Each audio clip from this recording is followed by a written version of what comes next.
Welcome back to ESPN First Take, presented by Bass Pro Shops. I'm here so I won't get fined. Hey, I'm just here so I won't get fined. I'm just here so I won't get fined. I'm just here so I won't get fined. I'm here so I won't get fined. Hey, I'm just here so I won't get fined. Thank you, I appreciate it. Beast mode. Marshawn Lynch may have avoided a fine during the Super Bowl, but he couldn't get out of a $75,000 one for not talking to the media after the NFC Championship game against the Packers. That's right. A leak source is telling PFT that Marshawn Lynch finally heard from the NFL about scheduling a hearing regarding a $75,000 fine for that incident. Now, we never heard about it because it wasn't previously reported or disclosed, but according to the source, Marshawn filed his appeal months ago and just learned his hearing is scheduled for tomorrow. Stephen A., your thoughts after learning this? First of all, I'm happy that he was fined. Secondly, I'm not satisfied with the amount. As far as I'm concerned, if at the appeal hearing, I'd want him to tell me why it shouldn't have been more than $75,000. Should have been double, as far as I'm concerned. That's where I stand. Now, in the interest of full disclosure, let me break this down, because I'm incredibly passionate about this subject, so much so I challenge anybody. I look forward to anybody that'll come in my face to debate what I'm about to say. And I want to preface my comments by saying I have no personal issue with Marshawn Lynch. I'm a fan of this brother in terms of what he does on the football field and in terms of what he says he does in the community in Oakland and beyond. I respect the brother's realness. I got no issues with him on that level from a personal perspective. Even had the pleasure of once meeting his mama, who's just wonderful. Just one of the sweetest ladies I've ever encountered in my life. She was really a doll to talk to. Having said all of that, Skip, allow me to get a little personal here, just as you did, to preface the Sarkeesian segment, if you will. When I spoke out against Marshawn Lynch, to me, it's not about him. There are certain issues that transcend the individual and are far more important from a societal, particularly a specific community perspective, than it is about the individual. When you are allowed as an employee of the Seattle Seahawks, ergo an employee of the National Football League, signing your contract to play in the NFL, part of your obligation is media accessibility.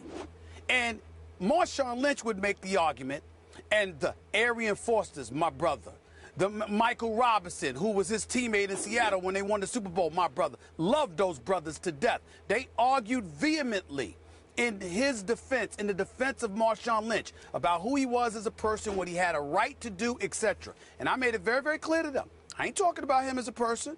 I'm not talking about what his rights are. I'm sure he's a real good brother. I don't know him, but I'm sure he's a real good brother, and I respect realness. But when you think about that very community that he alluded to, when he kept saying to folks, you want to talk to me, come into my community and see what I'm doing, and rap to me about that. You want to bring attention to what you're doing in the community and the kind of effect that you're trying to have on them. Not realizing that when you show up to the Super Bowl, clearly defiant, giving off the impression that I'm bucking authority, that I don't care what they want, I don't care what I'm mandated to do. I'm just here so I don't get fined 29 times. And you are unnecessarily dismissive and flagrantly aloof. And dare we say disrespectful to people who are just there to do their jobs. What are you saying and what type of message are you trying to teach? This is one of the reasons, Skip Bayless, that when I saw, you know how much I love me some Mike Greenberg. And I have respect for Mike Golick. I love Mike and Mike. But I had a problem with them months ago when they were on the air laughing about how Marshawn Lynch played everybody. It wasn't intentional. They meant no harm by it. But as a black man, watching this brother conduct himself that way, knowing that there are a whole bunch of young cats on the come up who are going to emulate that behavior, thinking it's going to work for them. But you know what? They ain't Marshawn. They ain't 230, 240 plus pounds. They can't run a 4.3 in the 40. They can't do what he does. They damn sure ain't getting his money. How are you going to survive?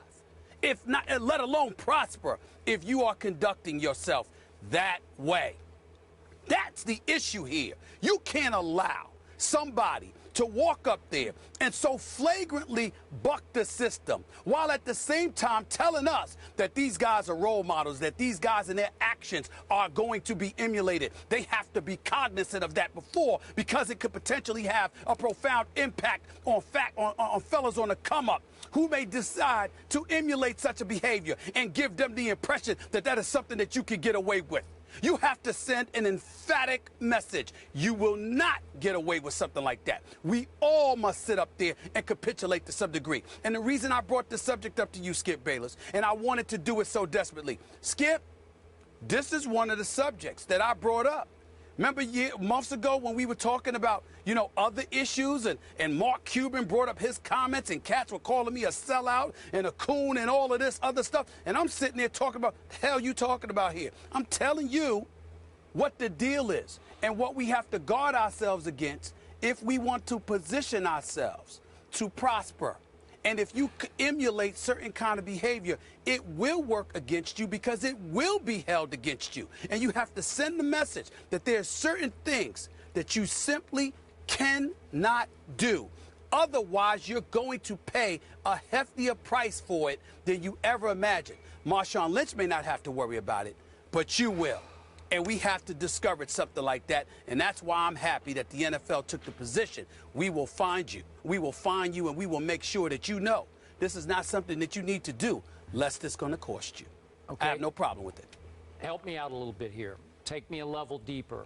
Sure. I certainly agree, and I think your premise is that it is the responsibility of every NFL player to help promote the product that is the National Football League, that pays them the salaries they're paid, by speaking to the media just in a promotional vein to get more attention for the NFL, to get their quotes in newspapers, to get their quotes on First Take, wherever. Right? That's where you're going, right? Absolute. That's part and parcel of it, Skip.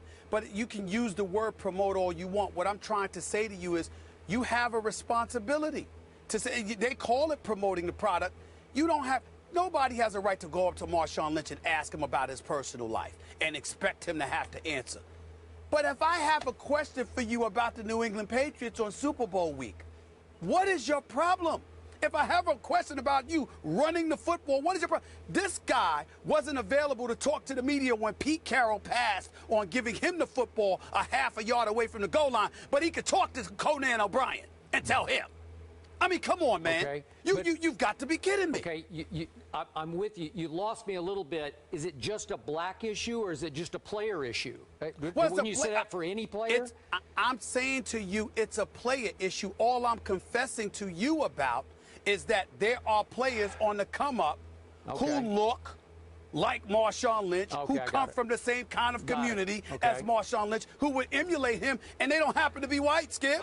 With you. Okay, now, remember, Marshawn did beat the system a little bit here, because he got even more famous by what he didn't say or wouldn't say at the Super Bowl, and it helped him get, to some degree, the Skittles endorsement in the Progressive Insurance national TV ad. So some young players coming up will say, well, but he won. He got fined $75,000. I agree with you, it should have been more, but I don't know how much he made from those 2 national endorsements, but it's a whole lot more than $75,000, I'm going to guess, right? But my response to that, Skip Bayless, that's fine, good, and dandy. But if you've got Mike and Mike on the air bringing up that point to laugh and talk about how he played the system, somebody on the come up trying to emulate that kind of behavior who looks like him but doesn't get over, and they end up doing. Are you going to laugh at that? No. It's not. I'm saying it's not funny. It's because it's damaging to my community. I have a problem with it. And yet, you said he shouldn't be asked personal questions unless he wants to volunteer that information. Remember that piece? I think it was an E60 piece that Jeff Chadia did, where he went into Oakland, into the neighborhood with Marshawn. And it was terrific, because when Marshawn wants to talk, he can really talk, man. Yes, and he has a story to tell. He has a lot to say. He has a lot of wisdom in him that just spilled out in that piece. So that's when he chooses to, it's there. So, again, that I like the example he set in that piece, and I don't know why he couldn't just carry that on into the Super Bowl week. I have no idea. I don't mean to say that the media doesn't have a right to ask you questions, because delving into you or whatever, they may have to ask you some personal questions. You have a right not to answer. But as it pertains to the sport play, Skip Bayless, LeBron James is the best basketball player in the world. LeBron James gets interviewed all the time. Do you really think LeBron James wants to do as many interviews as he has to do? Do you really think that LeBron wants to talk? Of course he doesn't. What about Dwayne Wade? What about Derrick Rose? What about Carmelo Anthony? What about Kobe Bryant? What about Kevin Durant? What about Russell Westbrook? You really think they don't have anything better to do with their time? But they understand there is a responsibility that comes with it. And Marshawn Lynch wants to sit there and say, no, I don't have that responsibility. And the NFL is reminding him, yes, the hell you do. As far as I'm concerned, the appeal hearing should be about why shouldn't it be more than $75,000? You getting away with this. Yeah. As far as I'm concerned, should be more. Last double. Point. Remember also, this is Marshawn's 9th season in the National Football League at age 29, and at some point it will end for Marshawn, and maybe he would look back and he might regret that he didn't make himself a little bigger personality. Go ahead. But it's not about what he regrets. It's about the NFL and professional sports or any entity serving the reminder to Joe Public that you don't get to walk in and just do what you want to do when you sign on board to be a part of this. You have to capitulate and acquiesce just like everybody else. That's what you have to send. Got it. Point made loud and clear, Stephen A. Thank you. And we go from one guy who doesn't want to talk to the media to another guy who is and maybe shouldn't be. Is Jake Gruden taking shots